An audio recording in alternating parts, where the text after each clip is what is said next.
Hare Hare Rama Hare Rama Rama Rama Hare Hare Hare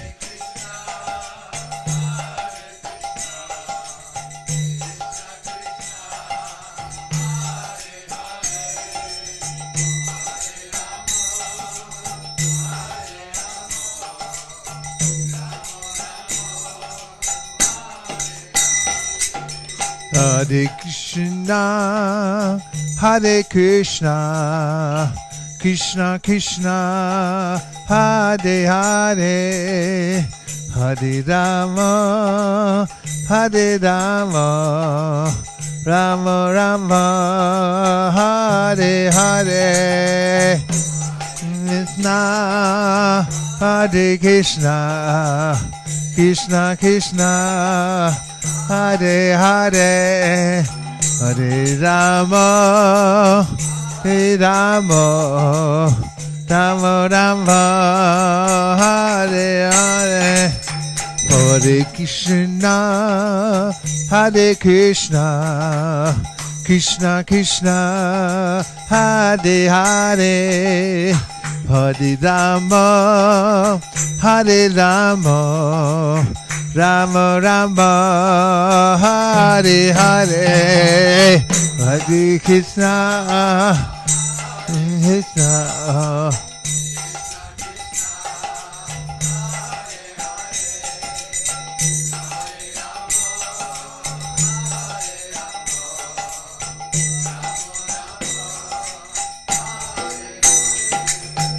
Hare Krishna, Hare Krishna, Krishna Krishna, Hare Hare, Hare Rama, Hare Rama, Rama Rama, Hare Hare.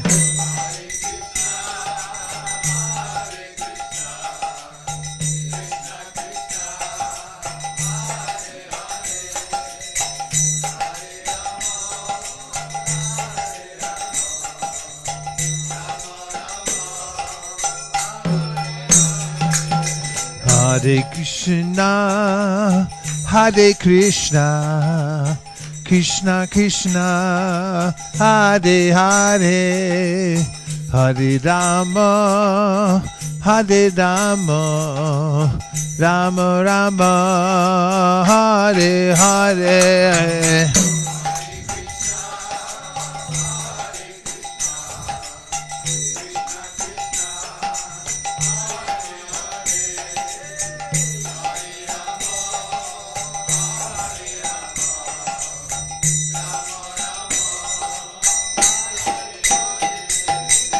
Hare Krishna, Hare Krishna, Krishna Krishna, Hare Hare, Hare Rama, Hare Rama, Rama Rama, Hare Hare.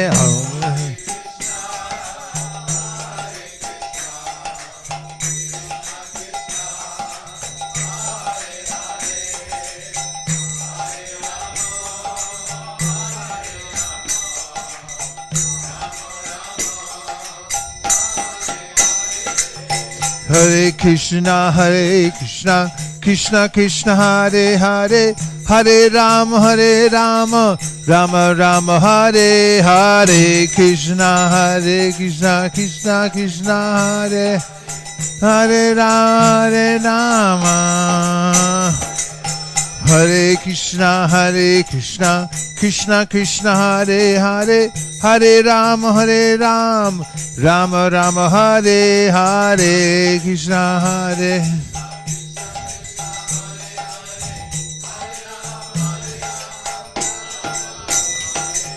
Hare Krishna, Hare Krishna, Krishna Krishna, Hare Hare, Hare Rama,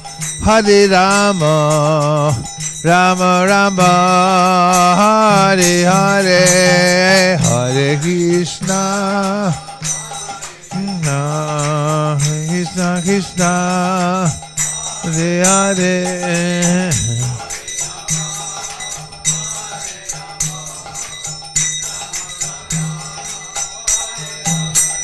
Hare Krishna Krishna Krishna Hare Hare Hare Ram Ram Ram Hare Hare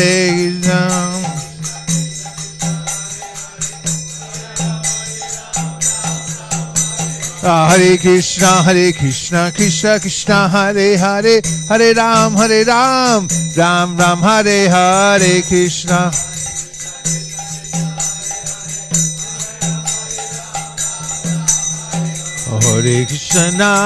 Hare Krishna Krishna Krishna Hare Hare Hare Rama Rama Rama Hare Hare Hare Rama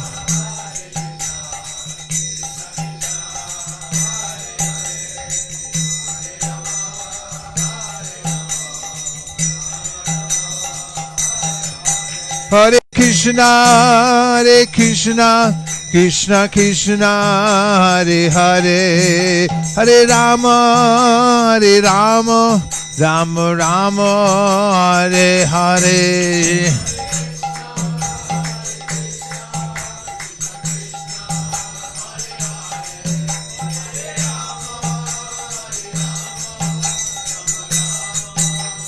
Nitai Gaur Haribo Haribo Haribo Nitai Gaur Haribo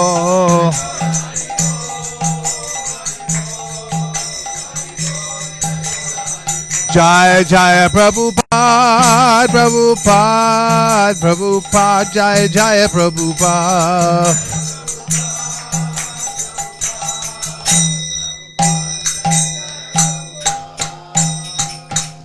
Nitai Gaura Premanande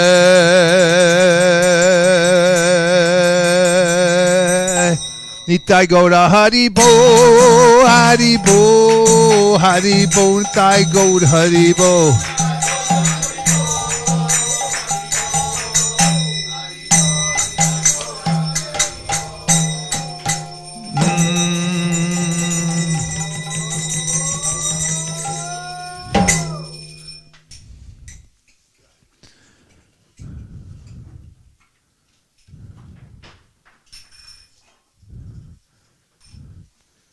Om Namo Bhagavate Vasudevaya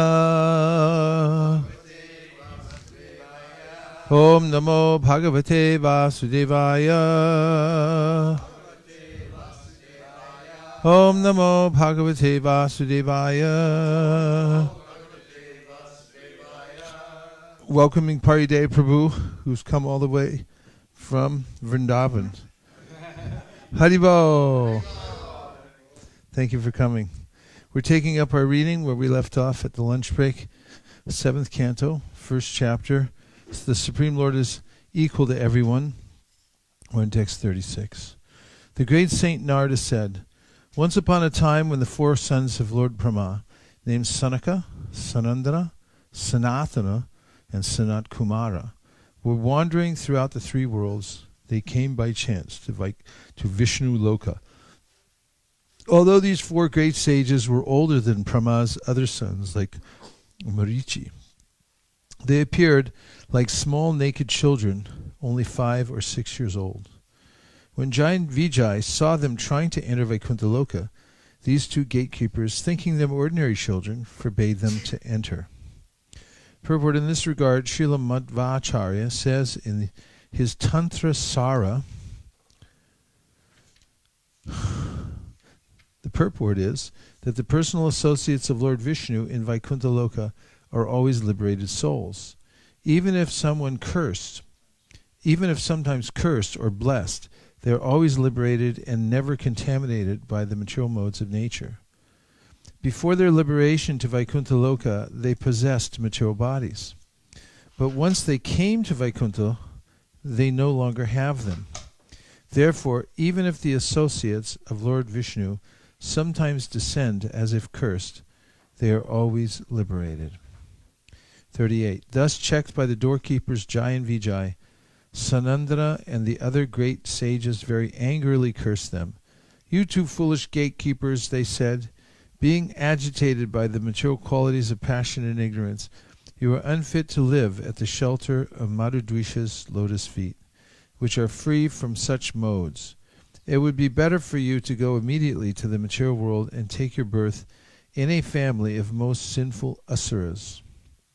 While Jai and Vijay thus cursed the sages, while Jai and Vijay, thus cursed by the sages, were falling to the material world, they were addressed as follows by the same sages, who were very kind to them. "O doorkeepers, after 3 births you will be able to return to your positions in Vaikuntha, for then the duration of the curse will have ended." These 2 associates of the Lord, Jai and Vijay, later descending to the material world, taking births as the 2 sons of Diti, Hiranyakashipu being the elder and Hiranyaka the younger. They were very much respected by the Daityas and Danavas, demoniac species. Text 41. Appearing as Nrsingadev, the Supreme Personality of Godhead, Sri Hari, killed Hiranyakashipu. When the Lord delivered the planet Earth, which had fallen in the Govardhan ocean, Hiranyaksha tried to hinder him, and then the Lord, as Varaha, killed Hiranyaksha. Text 42. Desiring to kill his son Prahlad, who was a great devotee of Lord Vishnu, Hiranyakashipu tortured him in many ways. 43. The Lord, the Super Soul of all living entities, is sober, peaceful, and equal to everyone. Since the great devotee Prahlad was protected by the Lord's potency, Hiranyakashipu was unable to kill him, in spite of endeavoring to do so in various ways. Purport. In this verse, the word Sarva Bhutatma Bhutam is very significant. Ishwarak Sarva Bhutanam Riddhisher Junatishtati. The Lord is equally situated in the core of everyone's heart. Thus, he cannot be envious of anyone or friendly to anyone. For him, everyone is the same. Although he is sometimes seen to punish someone, this is exactly like a father's punishing his child for the child's welfare. The Supreme Lord's punishment is also a manifestation of the Lord's equality. Therefore the Lord is described as Prashantam Samadarshanam. Although the Lord has to execute his will properly, he is equipoised in all circumstances. He is equally disposed toward everyone. Text 44. Thereafter the same Jai and Vijay, the 2 doorkeepers of Lord Vishnu, took birth as Ravana and Kumbhakarna, begotten by Vishrava in the womb of Keshini. They were extremely troublesome to all the people of the universe. Text 45. Narada Muni continued, "My dear king, just to relieve Jai and Vijay of the Brahmana's curse, Lord Ramachandra appeared in order to kill Ravana and Kumbhakarna. It will be better for you to hear narrations about Lord Ramachandra's activities from Markandeya." 46. In their 3rd birth, the same Jai and Vijay appeared in a family of Kshatriyas as your cousins, the sons of your aunt. Because Lord Krishna has struck them with his disc, all their sinful reactions have been destroyed, and now they are free from the curse. Purport. In their last birth, Jai and Vijay did not become demons or Rakshasas. Instead, they took birth in a very exalted Kshatriya family related to Krishna's family. They became first cousins of Lord Krishna and were practically on an equal footing with him. By personally killing them with his own disc, Lord Krishna destroyed whatever sinful reactions were left in them because of the curse of the Brahmanas. Narada Muni explained to Maharaj Yudhishthira that by entering Krishna's body, Shishupal re-entered Vaikuntha Loka as the Lord's associate. Everyone had seen this incident. These two associates of Lord Vishnu, Jai and Vijay, maintained a feeling of enmity for a very long time. Because of always thinking of Krishna in this way, they regained the shelter of the Lord, having returned home, back to Godhead. Purport. Whatever their position, certainly Jai and Vijay always thought of Krishna. Therefore, at the end of the Maushala Leela, these two associates of the Lord returned to Krishna. There is no difference between Krishna's body and Narayana's body. Therefore, although they visibly entered the body of Krishna, they actually re-entered Vaikuntha Loka as the doorkeepers of Lord Vishnu. Through Lord Krishna's body, they returned to Vaikuntha, although they seemed to have attained Sayuja Mukti in Krishna's body. Maharaj Yudhishthira inquired, "My lord Narada Muni, why was there such enmity between Hiranyakashipu and his beloved son, Prahlad Maharaj? How did Prahlad Maharaj become such a great devotee of Lord Krishna? Kindly explain this to me." Purport. All the devotees of Lord Krishna are called Achyutatma because they follow in the footsteps of Prahlad Maharaj. Achyuta refers to the infallible Lord Vishnu, whose heart is always infallible. Because the devotees are attached to the infallible, they are called Achyutatma. Thus end the Bhaktivedanta purports of the 7th canto, 1st chapter of Srimad Bhagavatam, entitled "The Supreme Lord is Equal to Everyone."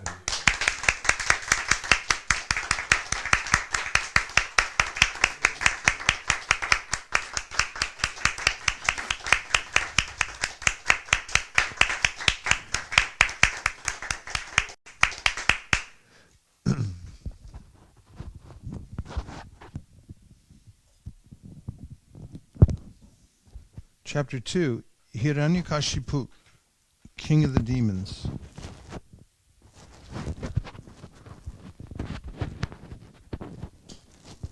Text number 1.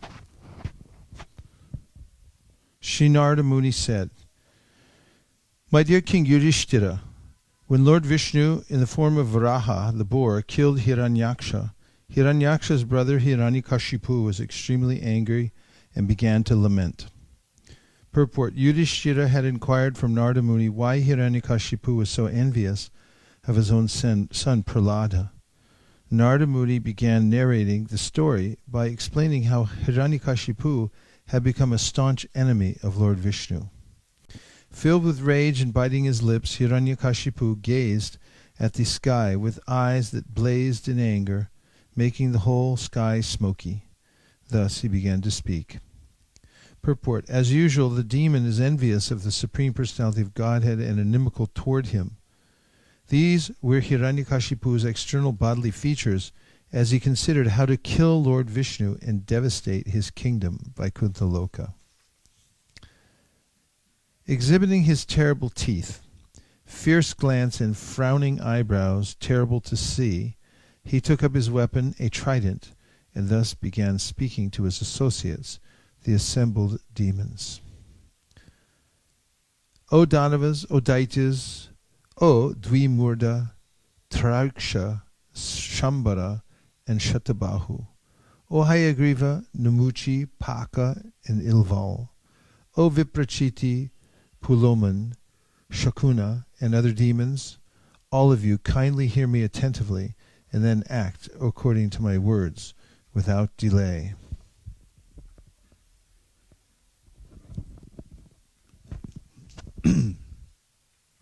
Text 6. My insignificant enemies, the demigods, have combined to kill my very dear and obedient well-wisher, my brother Hiranyaksha. Although the Supreme Lord Vishnu is always equal to both of us, namely the demigods and the demons, this time, being devoutly worshipped by the demigods, he has taken their side and helped them kill Hiranyaksha. Purport. As stated in Bhagavad Gita Samoham sarvabhuteshu. The Lord is equal to all living entities. Since the demigods and demons are both living entities, how is it possible that the Lord was partial to one class of living beings and opposed to another? Actually, it is not possible for the Lord to be partial. Nonetheless, since the demigods, the devotees, always strictly follow the Supreme Lord's orders, because of sincerity, they are victorious over the demons, who know that the Supreme Lord is Vishnu, but do not follow his instructions. Because of constantly remembering the Supreme Personality of Godhead Vishnu, the demons generally attain Sayuja Mukti after death. The demon Hiranyakashipu accused the Lord of being partial because the demigods worshipped him. But in fact, the Lord, like the government, is not partial at all. The government is not partial to any citizen, but if a citizen is law-abiding, he receives abundant opportunities from the state laws to live peacefully and fulfill his real interests. 7 and 8. The Supreme Personality of Godhead has given up his natural tendency of equality toward the demons and demigods. Although he is the Supreme Person, now influenced by Maya, he has assumed the form of a boar to please his devotees, the demigods, just as a restless child leans toward someone. I shall therefore sever Lord Vishnu's head from his trunk by my trident, and with the profuse blood from his body, I shall please my brother Hiranyaksha, who is so fond of sucking blood. Thus shall I too be peaceful. Purport. The defect of the demoniac mentality is expressed in this verse very clearly. Hiranyakashipu thought that Vishnu also becomes partial, like a child whose mind is not steady or resolute. The Lord can change his mind at any time, Hiranyakashipu thought, and therefore his words and activities are like those of children. Actually, because the demons are ordinary human beings, their minds change, and being materially conditioned, they think that the Supreme Personality of Godhead is conditioned also. As the Lord says in Bhagavad Gita, Avajanantinam mudha manushim tanamashritam. Fools deride me when I descend in a human form. Demons always think that Vishnu can be killed. Therefore, being absorbed in thoughts of Vishnu's form to kill him, at least they have the opportunity to think of Vishnu unfavorably. Although they are not devotees, their thinking of Vishnu is effective, and thus they generally attain Sayuja Mukti. Because the demons consider the Supreme Lord an ordinary living being, they think that they can kill Lord Vishnu as one might kill an ordinary person. Another fact disclosed herein is that demons are very much fond of sucking blood. Indeed, all of them are meat-eaters and blood-suckers. Hiranyakashipu accused the Supreme Lord of having a restless mind like that of a small child who can be induced to do anything if simply offered some cakes and ladus. Indirectly, this indicates the true position of the Supreme Personality of Godhead, who says in Bhagavad Gita, Patram pushpam palam toyam yomi bhaktya prayachiti tadaham bhakti paritam ashnami prayatatmanaha. If one offers me with love and devotion a leaf, a flower, fruit, or water, I will accept it. The Lord accepts the offerings of devotees because of their transcendental love. Because they are in love with the Supreme Lord, they do not eat anything without offering it first to the Lord. The Lord does not hanker for a small leaf or flower. He has enough to eat. Indeed, he is feeding all living entities. Nonetheless, because he is very merciful and is Bhakta Vatsala, very favorable to the devotees, he certainly eats whatever they offer him with love and devotion. This quality should not be misjudged to be childish. The highest quality of the Supreme Lord is that he is Bhakta Vatsala. In other words, he is always extremely pleased with his devotees. As for the word Maya, when used in reference to the dealings of the Supreme Personality of Godhead and his devotees, this word means affection. The actions of the Lord to favor his devotees are not disqualifications, but signs of his natural affection. As for Rudhira, or the blood of Lord Vishnu, since there is no possibility of severing Lord Vishnu's head from his body, there is no question of blood, but the garland that decorates Lord Vishnu's body is as red as blood. When the demons achieve Sayuja Mukti and leave behind their sinful activities, they are blessed by Vishnu's garland, which is red like blood. After attaining Sayuja Mukti, the demons are sometimes promoted to the Vaikuntha world, where they receive the reward of the Lord's garland prasad. Text 9. When the root of a tree is cut and the tree falls down, its branches and twigs automatically dry up. Similarly, when I have killed this diplomatic Vishnu, the demigods, for whom Lord Vishnu is the life and soul, will lose the source of their life and wither away. Purport. The difference between the demigods and the demons is here explained. The demigods always follow the instructions of the Supreme Personality of Godhead, whereas the demons simply plan to disturb or kill him. Nevertheless, sometimes the demons very much appreciate the full dependence of the demigods upon the mercy of the Lord. This is indirect glorification of the demigods by the demons. Text 10. While I am engaged in the business of killing Lord Vishnu, go down to the planet Earth, which is flourishing due to Brahminical culture and a Kshatriya government.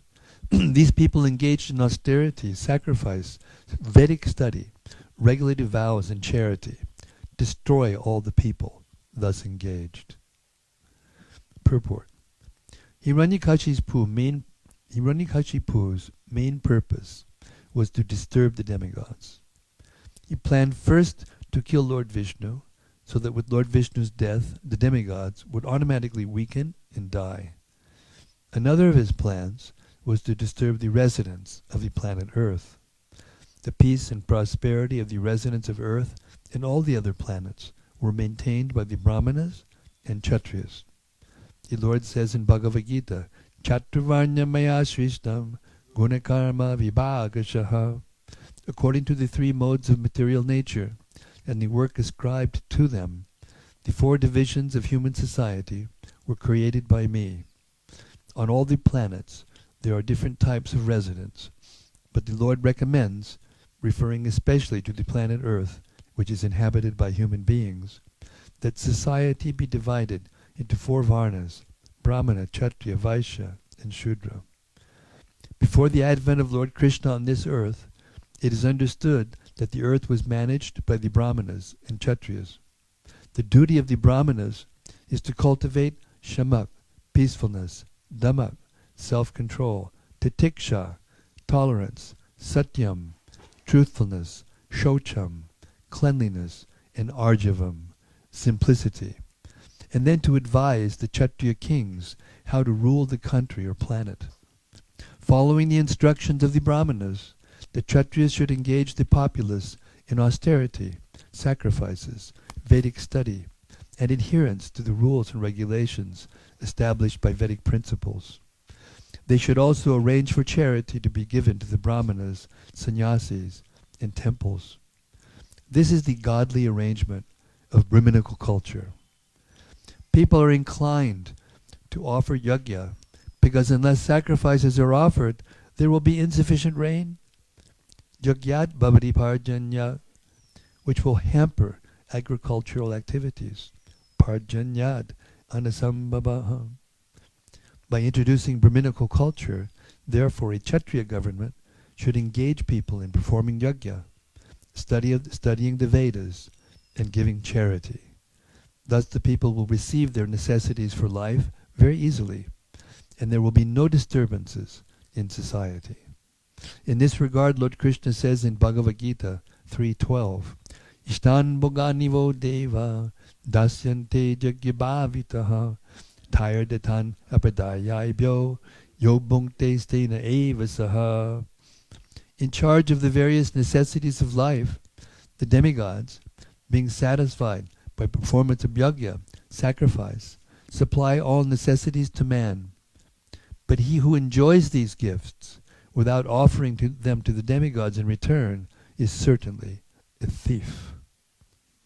The demigods are authorized supplying agents who act on behalf of the Supreme Personality of Godhead, Vishnu.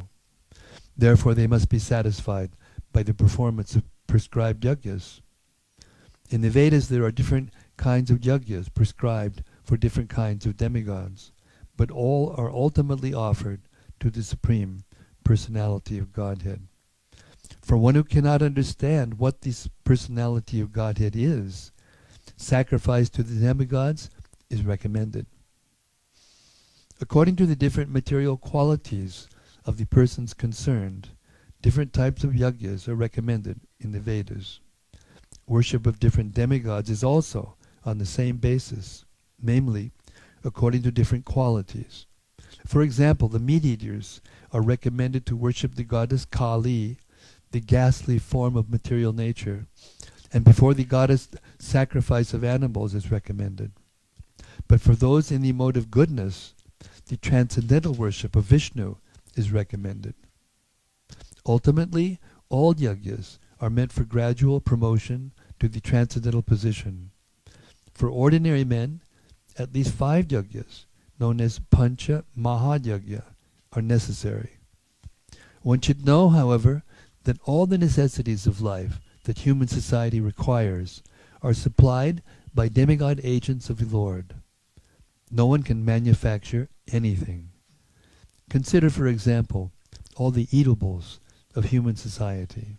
These eatables include grains, fruits, vegetables, milk, and sugar for persons in the mode of goodness, and also eatables for the non-vegetarians, such as meats, none of which can be manufactured by men. Then again, take for example heat, light, water, and air, which are also necessities of life. None of them can be manufactured by human society. Without the Supreme Lord, there can be no profuse sunlight, moonlight, rainfall, or breeze, without which no one can live. Obviously, our life is dependent on supplies from the Lord. Even for our manufacturing enterprises, we require so many raw materials like metal, sulfur, mercury, manganese, and so many essentials, all of which are supplied by the agents of the Lord, with the purpose that we should make proper use of them to keep ourselves fit and healthy for the purpose of self-realization, leading to the ultimate goal of life, namely, liberation from the material struggle for existence. This aim of life is attained by performance of yajnas. If we forget the purpose of human life and simply take supplies from the agents of the Lord for sense gratification, and become more and more entangled in material existence, not the purpose of creation, certainly we become thieves, and therefore we are punished by the laws of material nature. A society of thieves can never be happy, for they have no aim in life. The gross materialist thieves have no ultimate goal of life. They are simply directed to sense gratification. Nor do they have knowledge of how to perform yajnas. Lord Chaitanya, however, inaugurated the easiest performance of yajna, namely the Sankirtana yajna, which can be performed by anyone in the world who accepts the principles of Krishna consciousness. Hiranyakashipu planned to kill the inhabitants of earth so that yajna would stop, and the demigods, being disturbed, would die automatically when Lord Vishnu, the Yagyeshwara, was killed. These were the demoniac plans of Hiranyakashipu, who was expert in such activities.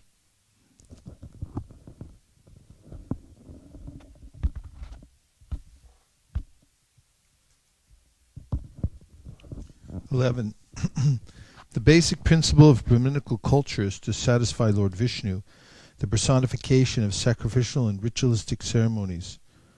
Lord Vishnu is the personified reservoir of all religious principles, and he is the shelter of all the demigods, the great pitas, and the people in general.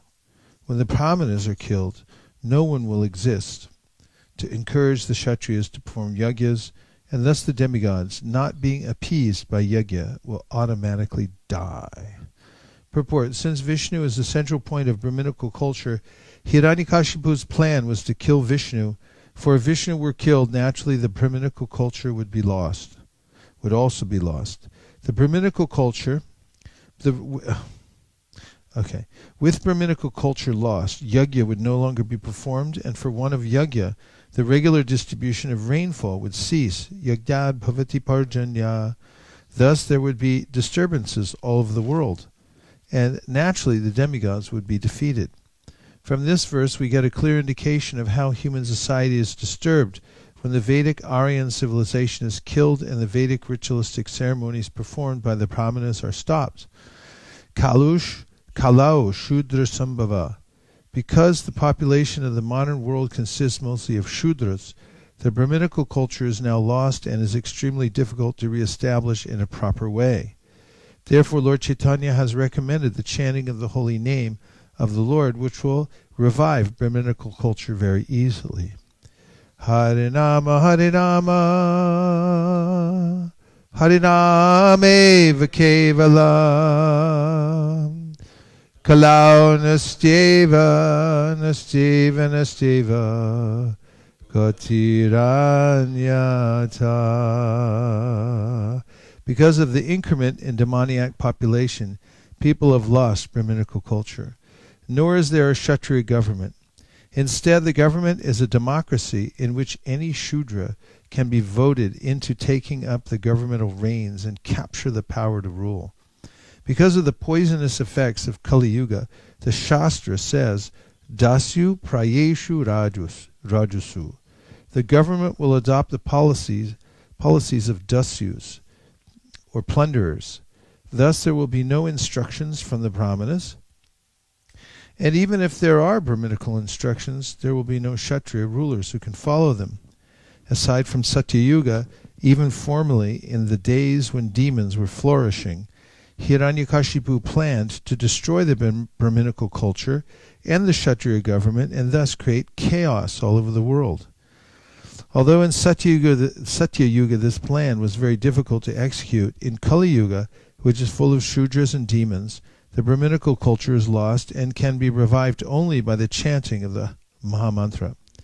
Therefore, the Krishna consciousness movement, or the Hare Krishna movement, has been inaugurated to revive Brahminical culture very easily so that people may become happy and peaceful in this life and prepare for elevation in the next. In this regard, Srila Madhvacharya quotes this verse from the Brahmanda Purana. Vipra yagnari mulam tu hariditya matam harireva hi sarvasya mulam sanyan matonrapa. O king, the demons think that Hari, Lord Vishnu, exists because of the Brahmanas and Yajna, but factually Hari is the cause of everything, including the Brahmanas and Yajna. Therefore, through the popularizing of Hari Kirtan, or the Sankirtan movement, the Brahminical culture and Kshatriya government will automatically come back, and people will be extremely happy. Haribo. 12. Immediately go wherever there is good population. Can we get a Haribo on that? Thank you. Immediately go wherever there is a good protection for the cows and brahmanas, and wherever the Vedas are studied in terms of the Varnashrama principles. Set fire to those places and cut from the roots the trees there which are the source of life. Purport. The picture of a proper human civilization is indirectly described here. In a perfect human civilization, there must be a class of men fully trained as perfect brahmanas. Similarly, there must be Kshatriyas to rule the country very nicely according to the injunctions of the Shastras, and there must be Vaishyas who can protect the cows. The word Gavaha indicates that cows should be given protection. Because the Vedic civilization is lost, cows are not now protected, but instead indiscriminately killed in slaughterhouses. Such are the acts of demons. Therefore, this is a demoniac civilization. The Varnashrama Dharma mentioned here is essential for human civilization. Unless there is a Brahmana to guide, a Kshatriya to rule perfectly, and a perfect Vaishya to produce food and protect the cows, how will people live peacefully? It is impossible. Another point is that trees also should be given protection. During its lifetime, a tree should not be cut for industrial enterprises. In Kali Yuga, trees are indiscriminately and unnecessarily cut for industry, in particular for paper mills that manufacture a profuse quantity of paper for the publication of demoniac propaganda, nonsensical literature, huge quantities of newspapers, and many other paper products. This is a sign of a demoniac civilization. The cutting of trees is prohibited unless necessary for the service of Lord Vishnu. Jagnarta kamano nyatra loko yam karma bandhanaha. Work done as a sacrifice for Lord Vishnu must be performed, otherwise work binds one to this material world. But if the paper mills stop producing paper, one may argue, how can our ISKCON literature be published? The answer is that the paper mills should manufacture paper only for the publication of ISKCON literature, because ISKCON literature is published for the service of Lord Vishnu. This literature clarifies our relationship with Lord Vishnu, and therefore the publication of ISKCON literature is the performance of yajna. Jagnarta kamano nyatra loko yam karma bandhanaha. Yajna must be performed, as indicated by the superior authorities. The cutting of trees simply to manufacture paper for the publication of unwanted literature is the greatest sinful act. 13. Thus the demons, being fond of disastrous activities, took Hiranyakashipu's instructions on their heads with great respect and offered him obeisances. According to his directions, they engaged in envious activities directed against all living beings. Purport. The followers of demoniac principles, as described here, are thoroughly envious of the general populace. In the present day, scientific advancement exemplifies such envy. The discovery of nuclear energy has been disastrous to people in general because demons all over the world are manufacturing nuclear weapons. The word kadana priya is very significant in this regard. The demoniac persons who want to kill the Vedic culture are extremely envious of the feeble citizens, and they act in such a way that ultimately their discoveries will be inauspicious for everyone. Jagato hita. The 16th chapter of Bhagavad Gita fully explains how the demons engage in sinful activities for the destruction of the populace. 14. The demons set fire to the cities, villages, pasturing grounds, cow pens, gardens, agricultural fields, and natural forests.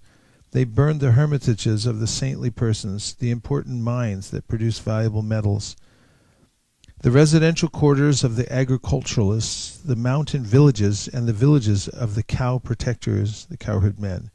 They also burned the government capitals. Purport. The word udyana refers to places where trees are especially grown to produce fruits and flowers. Udyana. Which are most important for human civilization. Krishna says in Bhagavad Gita 9:26, Patram pushpam palam toyam yome bhaktya prayachati taraham bhakti paritam ashnami paritatmanaha. If one offers me with love and devotion a leaf, a flower, fruit, or water, I will accept it. Fruits and flowers are very much pleasing to the Lord. If one wants to please the Supreme Personality of Godhead, he can simply offer fruits and flowers, and the Lord will be pleased to accept them. Our only duty is to please the Supreme Godhead. Samsiddhir Haritoshanam. Whatever we do and whatever our occupation, our main purpose should be to please the Supreme Lord. All the paraphernalia mentioned in this verse is especially meant for the satisfaction of the Lord, not the satisfaction of one's senses. The government, indeed, the entire society should be structured in such a way that everyone can be trained to satisfy the Supreme Personality of Godhead. But unfortunately, especially in this age, nate Nate vitu swartakatim hi Vishnu. People do not know that the highest goal of human life is to please Lord Vishnu. On the contrary, like demons, they simply plan to kill Vishnu and be happy by sense gratification. 15.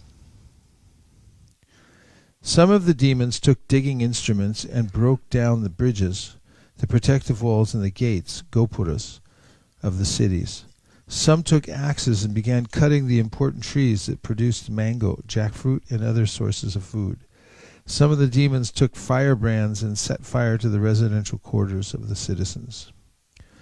Purport: the cutting of trees is generally prohibited, in particular trees that produce nice fruit for the maintenance of human society should not be cut. In different countries there are different types of fruit trees. In India the mango and jackfruit trees are prominent, and in other places there are mango trees, jackfruit trees, coconut trees, and berry trees. Sorry. Any tree that produces nice fruit for the maintenance of the people should not be cut at all. This is the Shastric injunction. I'm going to get a berry tree.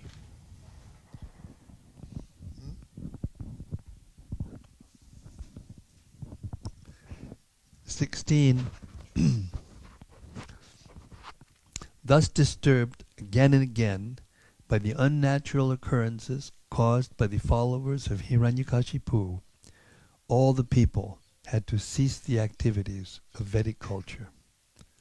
Not receiving the results of yajna, the demigods also became disturbed. They left their residential quarters on the heavenly planets, and unobserved by the demons, began wandering on the planet Earth to see the disasters. Purport: as stated in Bhagavad Gita, the performance of yajna brings reciprocal good fortune for both the human beings and the demigods.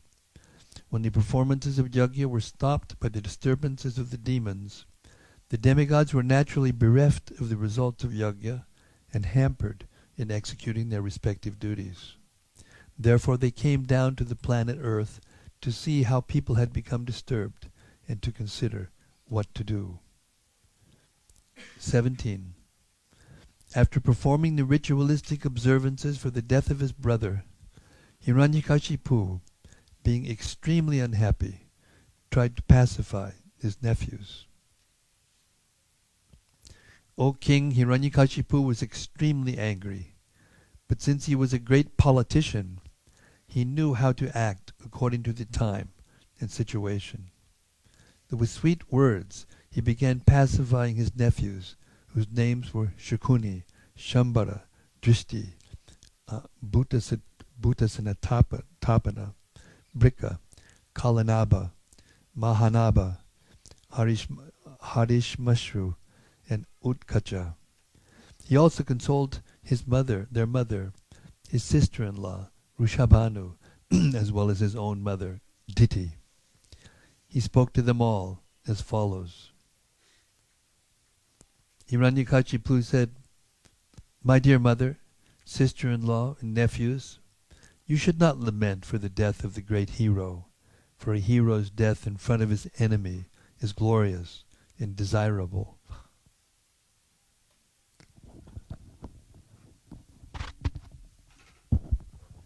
My dear mother, in a restaurant or place for drinking cold water, many travelers are brought together, and after drinking water, they continue their respective destinations. Similarly, living entities join together in a family, and later, as a result of their own actions, they are led apart to their destinations. Purport: Prakrite kriyamanani gunai karmani sarvashaha hankara vimhutatma kartahamiti manyate kartahamiti manyate kartahamiti manyate. The bewildered soul, under the influence of the three modes of material nature, thinks himself the doer of activities which are in actuality carried out by material nature. All living entities act exactly according to the directions of Prakriti, material nature, because in the material world we are fully under a higher control. All the living entities in this material world have come here only because they wanted to be equal to Krishna in enjoyment and have thus been sent here to be conditioned by material nature in different degrees. In the material world, a so-called family is a combination of several persons in one home to fulfill the terms of their imprisonment. As criminal prisoners scatter as soon as their terms are over and they are released, all of us who have temporarily assembled as family members will continue to our respective destinations. Another example given is that family members are like straws carried together by the waves of a river.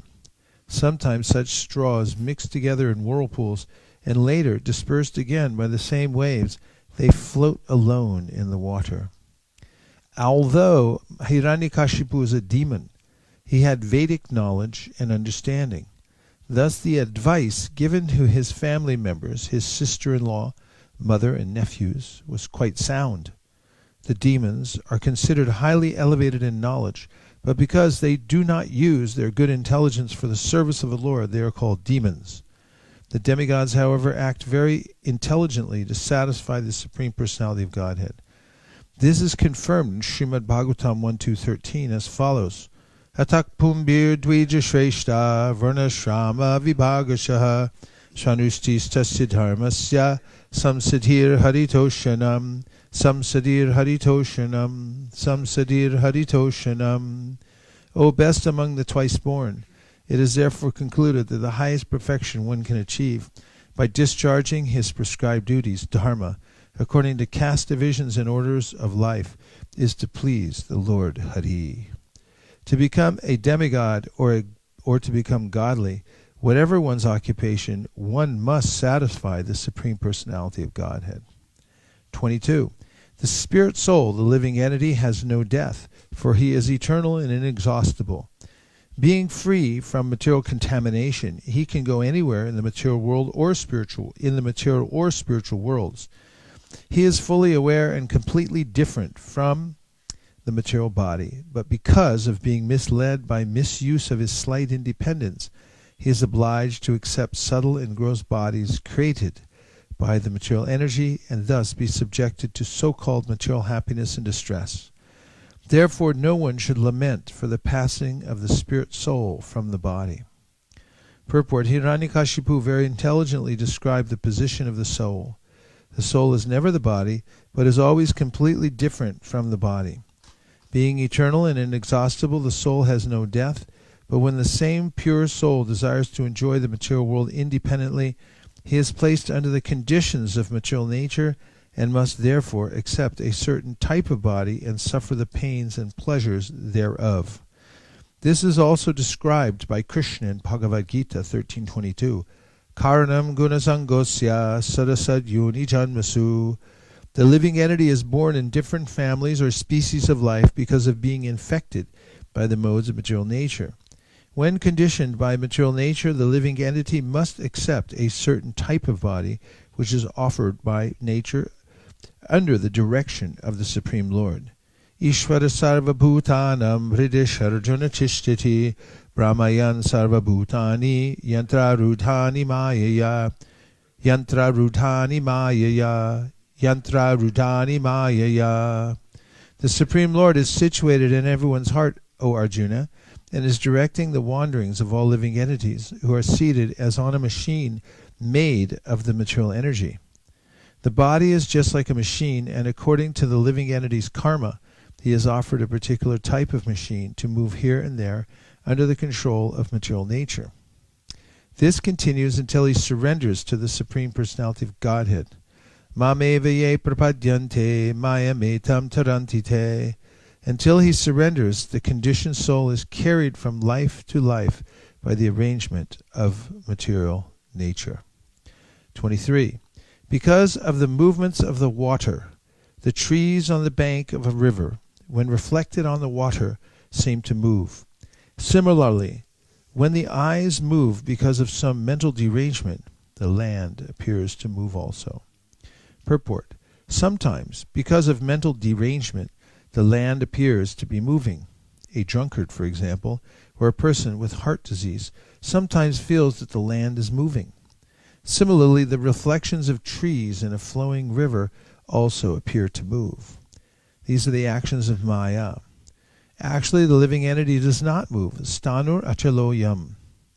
The living entity does not take birth or accept death, but because of the transient, subtle, and gross bodies, the living entity appears to move from one place to another, or be dead and gone forever. As the great Bengali Vaishnava poet Jagadananda Pandit has said, Pishachi poile jena mati chonahoy, Maya grashta jiver hoy, she bhavo udoy. According to this statement from the Prema Vivarta, from where? When a living entity is conditioned by material nature, he is exactly like a person haunted by a ghost. One should therefore understand the fixed position of the spirit soul and how he is carried away by the waves of material nature to different bodies and different situations under lamentation and hankering. One achieves the success of life when he understands the constitutional position of his self and is undisturbed by the conditions created by material nature. Prakrite kriyamanani gunai karmani sarvashaha. Text number 24. Everyone okay? You know, there's another chair back in that corner. Would you like that chair back there? Give Prabhu that access to that chair. He'll sit back there. It's more comfortable. I hope.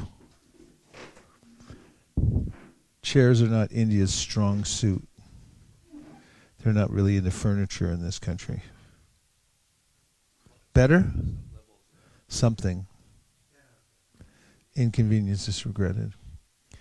In the same way, my gentle mother, when the mind is agitated by the movements of the modes of material nature, the living entity, although freed from all the different phases of the subtle and gross bodies, thinks that he has changed from one condition to another. Purport, as stated in Srimad Bhagavatam 10.84.13, Yasyama buddhi kunapetri dhatuke swadhi kalatradi shubhauma ijjadi yatirta buddhi salilena karichij janeshu abhigeshu sa eva gokara janeshu abhigeshu sa eva gokara janeshu abhigeshu sa eva gokara. A human being who identifies the body made of three elements as the self, who considers the byproducts of the body to be his kinsmen, who considers the land of his birth worshipable, and who goes to a place of pilgrimage simply to bathe rather than to meet men of transcendental knowledge there, is to be considered like a cow or an ass. Although Hiranyakashipu was a great demon, he was not as foolish as the population of the modern world. Hiranyakashipu had clear knowledge of the spirit soul and the subtle and gross bodies. That now we are so degraded that everyone, including the exalted scientists, philosophers, and other leaders, is under the bodily conception of life, which is condemned in the Shastras. Sa eva gokara.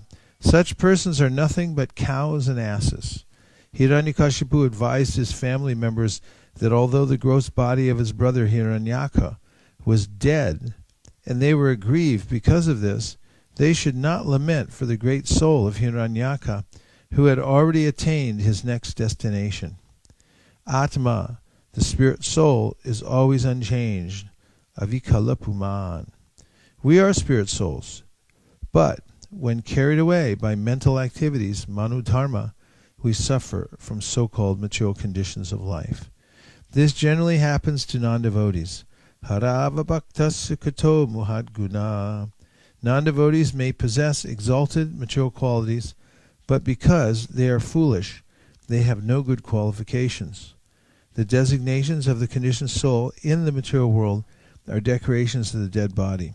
The conditioned soul has no information of the spirit soul and its exalted existence beyond the effects of the material nature. I'd like to trade in my daily double. Really? Yeah, trade it in. There you go. Trade it in for trade it in for what? That's the question. I'm supposed to do this at one daily double.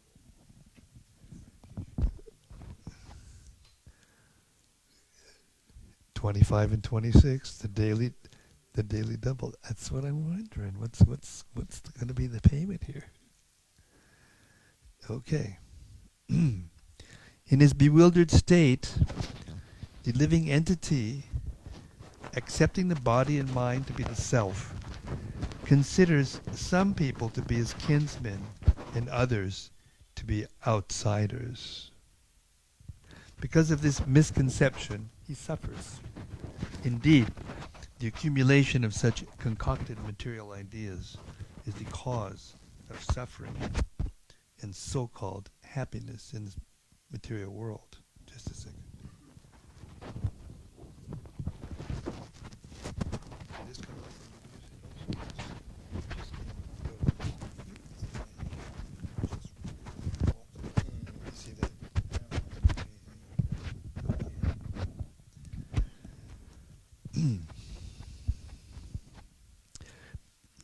In his bewildered state, the living entity, accepting the body and mind to be the self, considers some people to be his kinsmen and others to be outsiders. Because of this misconception, he suffers.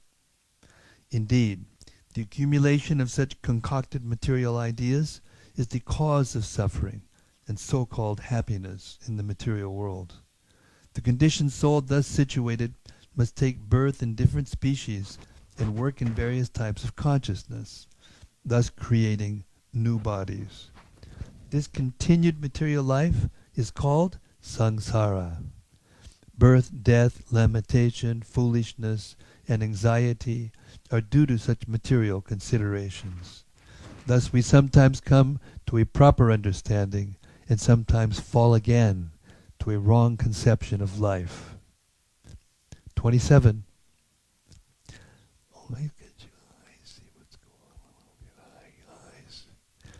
In this regard, an example is given from an old history. This involves a discourse between Yamaraj and the friends of a dead person. Please hear it attentively. Purport.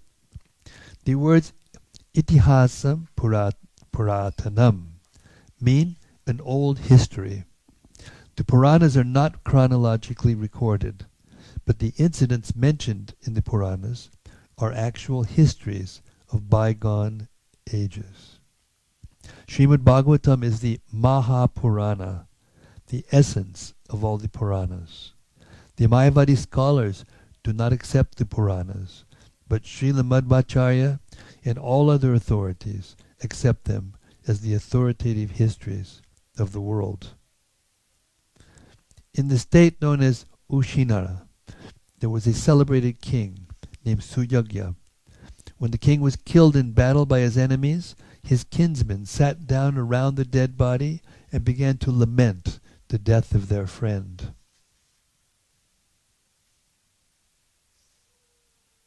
His golden bejeweled armor smashed, his ornaments and garlands fallen from their places, his hair scattered and his eyes lusterless.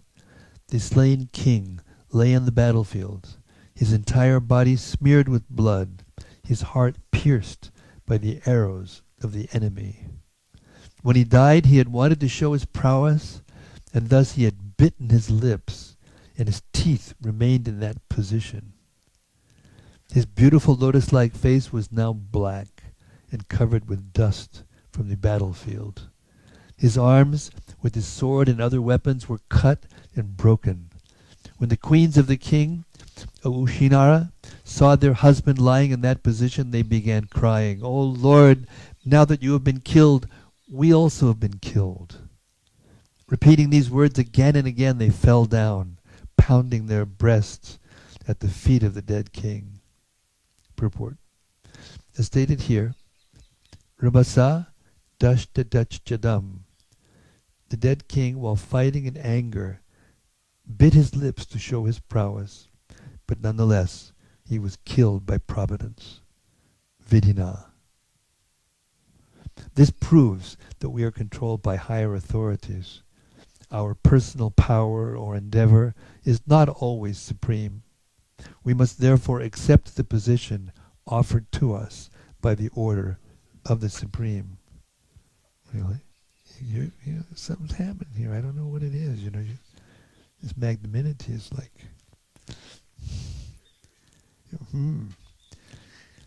As the queens loudly cried, their tears glided down their breasts, becoming reddened by kumkum powder and fell upon the lotus feet of their husband. Their hair became disarrayed, their ornaments fell, and in a way that evoked sympathy from the hearts of others. The queens began lamenting their husband's death. 33. O Lord, you have now been removed by cruel providence to a state beyond our sight. You had previously sustained the livelihood of the inhabitants of Ushinara, and thus they were happy. But your condition now is the cause of their unhappiness. O King, O hero, you were a very grateful husband and the most sincere friend of all of us. How shall we exist without you? O hero, wherever you are going, please direct us there, so that we may follow in your footsteps and engage again in your service. Let us go along with you. Purport. Formerly a Kshatriya king was generally the husband of many wives, and after the death of the king, especially in the battlefield, all the queens would agree to accept Sahamarana, dying with the husband who was their life. When Pandu Maharaj, the father of the Pandavas, died, his two wives, namely the mother of Yudhishthira, Bhima, and Arjuna, and the mother of Nakula and Sahadev, were both ready to die in the fire with their husband. Later, after a compromise was arranged, Kunti stayed alive to care for the little children, and the other wife, Madri, was allowed to die with her husband. This system of Sahamarana continued in India even until the time of British rule, but later it was discouraged since the attitude of wives gradually changed with the advancement of Kali Yuga. Thus the system of Sahamarana has practically been abolished. Nevertheless, within the past 50 years, I have seen the wife of a medical practitioner voluntarily accept death immediately when her husband died. Both the husband and wife were taken in procession in the mourning cart. Such intense love of a chaste wife for her husband is a special case. 35. The time was appropriate for the body to be burned, but the queens, not allowing it to be taken away, continued lamenting for the dead body, which they kept on their laps. In the meantime, the sun completed its movements for setting in the west. Purport. According to the Vedic system, if a person dies during the daytime, it is customary for his funeral ceremony to be performed before the sun sets, regardless of whether he is burned or buried. And if he dies at night, the funeral must be completed before the next sunrise. Apparently the queens continued lamenting for the dead body, the lump of matter, and would not allow it to be taken away for burning. This illustrates the strong grip of illusion among foolish persons who consider the body the self. Women are generally considered less intelligent. Because of ignorance only, the queens thought the dead body as their husband, and somehow or other thought that if the body were kept, their husband would remain with them. Such a conception of the self is certainly for Gokara, cows, and asses. We have actually seen that sometimes when a cow's calf has died, the milkman cheats the cow by presenting before her the dead body of the calf. Thus the cow, who would otherwise not allow milking, licks the dead body of the calf and allows herself to be milked. This substantiates the description of the Shastra that a foolish man in the bodily concept of life is like a cow. Not only do foolish men and women consider the body the self, but we have even seen that the dead body of a so-called yogi was kept for days by his disciples, who thought that their guru was in samadhi. When decomposition began and the bad smell unfortunately began to overwhelm the yogic power, the disciples allowed the dead body of the so-called yogi to be burned. Thus the bodily concept of life is extremely strong among foolish persons who are compared to cows and asses. Nowadays, great scientists are trying to freeze dead bodies so that in the future those frozen bodies may again be brought to life. The incident narrated by Hiranyakashipu from history must have taken place millions of years ago, because Hiranyakashipu lived millions of years ago, and was even then quoting from history. Thus the incident occurred before Hiranyakashipu's lifetime, but the same ignorance in the bodily concept of life is still prevalent, not only among laymen, but even among scientists who think they will be able to revive frozen corpses. Apparently the queens did not want to deliver the dead body for burning because they were afraid of dying with the dead body of their husbands. You didn't read that chapter about Chichikitu.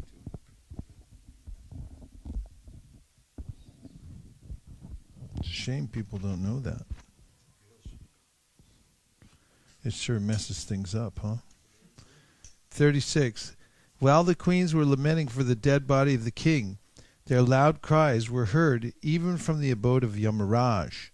Assuming the body of a boy, Yamaraj personally approached the relatives of the dead body and advised them as follows. Purport. Sometimes the living entity is forced to give up his body and enter another one according to the judgment of Yamaraj. It is difficult, however, for the conditioned soul to enter another body unless the present dead body is annihilated through cremation or some other means. The living being has attachment for the present body and does not want to enter another, and thus, in the interim, he remains a ghost. If a living being who has already left his body has been pious, Yamaraj, just to give him relief, will give him another body. Since the living being in the body of the king had some attachment to his body, he was hovering as a ghost, and therefore Yamaraj... What? Oh, I thought you saw a ghost. And therefore Yamaraj, as a special consideration, approached the lamenting relatives to instruct them personally. Yamaraj approached them as a child, because a child is not restricted but is granted admittance anywhere, even to the palace of a king. Besides this, the child was speaking philosophy. People are very much interested in hearing philosophy when it is spoken by a child. 37. Sri Yamaraj said, "Alas, how amazing it is! These persons who are older than me have full experience that hundreds and thousands of living entities have taken birth and died. Thus they should understand that they also are apt to die, yet still they are bewildered. The conditioned soul comes from an unknown place and returns after death to that same unknown place. There is no exception to this rule, which is conducted by material nature. Knowing this, why do they uselessly lament?" Purport. The Lord said in Bhagavad Gita 2.28, "Avyaktadini bhutani vyaktamadhyani bharata avyakta nidyananeva tatraka paridevana tatraka paridevana tatraka paridevana." All created beings are unmanifest in their beginning, manifest in their interim state, and unmanifest again when they are annihilated. So what need is there for lamentation? Tatraka paridevana. Accepting that there are two classes of philosophers, one believing in the existence of the soul and the other not believing in its existence, there is no cause for lamentation in either case. Non-believers in the existence of the soul are called atheists by followers of Vedic wisdom. Yet even if for argument's sake we accept the atheistic theory, there is still no cause for lamentation. Apart from the separate existence of the soul, the material elements remain unmanifested before creation. From this subtle state of unmanifestation comes manifestation, just as from ether air is generated, from air fire is generated, from fire water is generated, and from water earth becomes manifested. From the earth many varieties of manifestations take place. For example, a big skyscraper is manifested from the earth. When it is dismantled, the manifestation becomes again unmanifested and remains as atoms in the ultimate stage. The law of conservation of energy remains, but in the course of time things are manifested and unmanifested. That is the difference. Then what cause is there for lamentation? In either manifestation or unmanifestation, Somehow or other, even in the unmanifested stage, things are not lost. Both at the beginning and at the end. All elements remain unmanifested, and this does not make any real material difference. If we accept the Vedic conclusion as stated in Bhagavad Gita, Antavanta ime deha, that these material bodies are perishable in due course of time, nitya shokta sharirina, but that the soul is eternal, then we must remember always that the body is like a dress. Therefore, why lament the changing of a dress? The material body has no factual existence in relation to the eternal soul. It is something like a dream. In a dream, we may think of flying in the sky or sitting on a chariot as a king, but when we wake up, we can see that we are neither in the sky nor seated on the chariot. The Vedic wisdom encourages self-realization on the basis of the non-existence of the material body. Therefore, in either case, whether one believes in the existence of the soul or one does not believe in the existence of the soul, there is no cause for lamentation for loss of the body. In the Mahabharata it is said, Adarshanad ihayata punash chardarshanam gataha. This statement could support the theory of the atheistic scientist that the child in the womb of the mother has no life, but is simply a lump of matter. To follow this theory, if the lump of matter is aborted by a surgical operation, no life is killed. The body of a child is like a tumor, and if a tumor is operated upon and thrown away, no sin is involved. The same argument could be put forward in regard to the king and his queens. The body of the king was manifested from an unmanifested source, and again it became unmanifested from manifestation. Since the manifestation exists only in the middle, between the 2 points of unmanifestation, why should one cry for the body manifested in the interim? 38. It is wonderful that these elderly women do not have a higher sense of life than we do. Indeed, we are most fortunate, for although we are children and have been left to struggle in material life, unprotected by father and mother, and although we are very weak, we have not been vanquished or eaten by ferocious animals. Thus, we have a firm belief that the Supreme Personality of Godhead, who has given us protection even in the womb of the mother, will protect us everywhere. Purport. As stated in Bhagavad Gita 1861, Ishvara sarva bhutanam hrideshe drinachishtati. The Lord is present in the core of everyone's heart. Thus the Lord gives protection to everyone and gives the different types of bodies the living entity wants to enjoy. Everything is done by the order of the Supreme Personality of Godhead. Therefore one should not lament the birth and death of a living being, which have been arranged by the Supreme Lord. Lord Krishna says in Bhagavad Gita 15:15, Sarvasya pradisannavishto matak smitir jnanam apohanam cha. I am seated in everyone's heart, and from me come remembrance, knowledge, and forgetfulness. One must act according to the direction of the Lord within the heart, but because the conditioned soul wants to act independently, the Lord gives him the facility to act and experience the reactions. The Lord says, Sarvadharman parityaja mamekam sharanam braja. Give up all other duties and simply surrender unto me. One who does not abide by the orders of the Supreme Personality of Godhead is given the facility to enjoy the material world. Instead of restricting him, the Lord gives the conditioned soul the opportunity to enjoy, so that by mature experience, after many, many births, bahunam jamanam ante, he will understand that surrender to the lotus feet of Vasudeva is the only duty of all living beings. Mature experience. That's an amazing purport, isn't it? How's everybody doing? Super good and getting better? Outstanding but still improving? Number 39. The boy addressed the woman, O weak woman, only by the will of the Supreme Personality of Godhead, who is never diminished, is the entire world created, maintained, and again annihilated. This is the verdict of the Vedic knowledge. This material creation, consisting of the moving and non-moving, is exactly like his plaything. Being the Supreme Lord, he is completely competent to destroy and protect.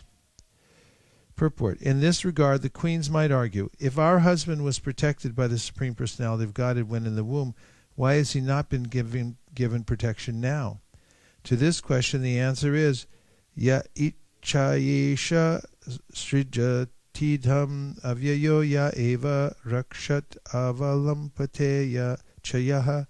One cannot argue with the activities of the Supreme Personality of Godhead. The Lord is always free, and therefore he can protect and can also annihilate. He is not our order carrier. Whatever he likes, he will do. Therefore, he is the Supreme Lord. The Lord does not create this material world at anyone's request, and therefore he can annihilate everything merely by his will. That is his supremacy. If one argues, why does he act in this way? The answer is that he can do so because he is supreme. No one can question his activities. If one argues, what is the purpose of this sinful creation and annihilation? The answer is that to prove his omnipotence, he can do anything, and no one can question him.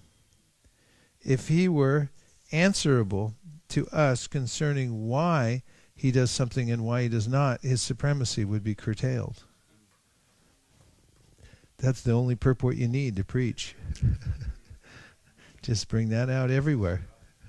Yeah. Let's survive. I think that should be our new line of frontline preaching. Sometimes one loses his money on a public street where everyone can see it, and yet his money is protected by destiny and not seen by others. Thus the man who lost it gets it back. On the other hand, if the Lord does not give protection, even money maintained very securely at home is lost. If the Supreme Lord gives one protection, even though one has no protector and is in the jungle, one remains alive, whereas a person well protected at home by relatives and others sometimes dies, no one being able to protect him. Purport. These are examples of the supremacy of the Lord. Our plans to protect or annihilate do not act, but whatever he thinks of doing actually happens. The examples given in this regard are practical. Everyone has had such practical experiences, and there are also many other clear examples. For instance, Prahlad Maharaj said that a child is certainly dependent on his father and mother, but in spite of their presence, the child is harassed in many ways. Sometimes, in spite of a supply of good medicine and an experienced physician, a patient does not survive. Therefore, since everything is dependent on the free will of the Supreme Personality of Godhead, our only duty is to surrender unto him and seek his protection. That makes a lot of sense. And that brings us to the cow break. We'll see you back here at 20 after. Gaur Premanande Haribo.